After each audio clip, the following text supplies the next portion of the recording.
السلام عليكم ورحمة الله وبركاته دعوة القصة دعوة البرنامج كين أخبارات كبوليوود كنا قصة قادم دون قضاء وحساسا فضلا هدايتا مركي كوجو رئيس أصاب وقت جنا لكن فضلا سبسكرايب نصار مقال كان لايك صار أركتدا نكومنتي نوري أكشي كومار موحو الدنيا إن لقرانياشا هندي بوليوود كوكوسو بيريون أكشي كومار يا فيلم كلاكشن بمبي كوما تلا يا رير آخرات لقرانيا أسيغانو جنسي سرق وبدلا يمد دقنيمو Bollywood-ka caado uma lahan inta badan inay wax ka qoraan ama wax ka jiraan filimaanta ka hadlayo lagaronayaasha waana dhif iyo naadir in Bollywood-ka laga helo filim nolosha dadkaasi laga hadlayo balse haatan waxay u muuqataa in wax badan isbedeli doonaan bacdama uu Kumar hawshaasi u bilaabay lagaronayaasha Hindi oo leh urur ay ku midaysan yihiin loona yaqaan LGB ayaa haatan doonaya in wixii haatan ka dambayso laga qayb geliyo shirkadda Bollywood-ka filimaanta doorar muhiim ah laga siiyo waana albaab u furay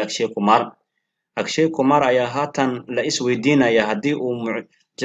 haddii uu dadkaas taageersan yahay iyo sidoo kale arrintan ku taageeri doono inay Bollywood-ka kusoo biiraan Mega Star Salman Khan iyo kooxda Reddy oo qorshe cajiib ah la yimid si ay u dardargeliyaan duubista filimkan Mega Star Salman Khan ayaa dib u bilaabay duubista filimka Reddy xilli asiga iyo kooxda filimka ay aad ugu mashquulsan yihiin dardargelinta hawshan filimkan waxayna doonayaan in xilli hore ka farxashaan Sallu iyo kooxda Reddy iyo Most Wanted Baya ayaa si hawsha dhaqsi ah ugu faraxsan waxay diyaarinayaan 3 goobood oo filimka lagu duubi doono ayadoona goob kasta kooxdii sii diyaarin lahayd la sii geeyay akshanada filimka ku jiran ayaa loo qorsheynaa in la duubo NDD Studio halkaasoo kooxda duubis ku diyaariyeen halka heesahana loo qorsheeyo goobta lagu magacaabo Ambay Valley intay soo hortayna waxaa duubista lagu dhammayn doonaa istuudiyaha caanka ee Mehboob Studio kaasoo ku yaala xaafadda Bandara ee magaalada Mumbai ujeedka loo diyaariyay goobahan kala duwan ayaa ahayd in si dhaqsi ah loo dhammaystiro hawsha duubista filimkan waana qorshe guuleystay kadib marka hawsha sidii la rabay u dhacday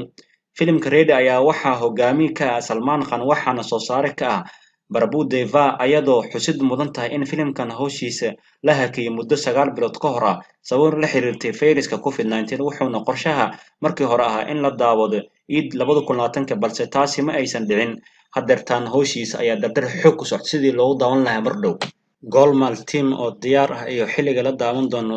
Golmaal 5 filimka taxanaha ee Golmaal waa mid ka mid ah filimaanta taxanayaasha loogu jecel yahay Bollywood-ka asigoona 4 qayb oo hore loogu soo bandhigay box office-ka wacdaro ka dhigeen waana taxanaha comedy ah kaasoo guud ahaan India iyo daafaha caalamka aad loogu jecel yahay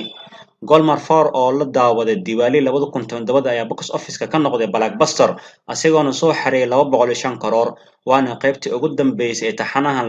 laga daawaday haddaba Golmaal 5 ayaa lagu wadaa in dhawaan duubis lagu bilaabo ayadoona hawshiisa la geli doono markii laga baxo lockdown-ka xilli director Rohit Shetty uu haatan qorsheynayo diyaarinta kooxda ajay kala qayb qaadan doonta filimkan qorshaha ayaa haatan wuxuu yahay in taxanahan duubis lagu bilaabo bilowga sanadka dambe 2021 ayadoona tiyaatarada la saari doono Diwali 2021